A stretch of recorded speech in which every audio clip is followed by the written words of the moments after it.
دي همسایتوب دی انسانیت دی چې هغه ستا و څنګ ته یو کافر پروت وي پر تا دا لازمه ده چې ته د هغو سره اخلاق وکړې د هغو سره انسانیت وکړې د هغه سره ښه سلوک وکړې بد اخلاقي ورسره ونه کړې ځکه په خپل اخلاق باندې ته دی راولې و دین ته د خپل دین ته راواړه.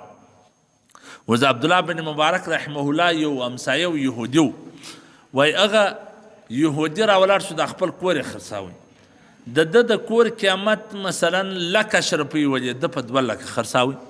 چا پوښتنه ورته وکړه چې دا خو دونې قیمت نه لري ته ولې دونې ګران خرڅوې؟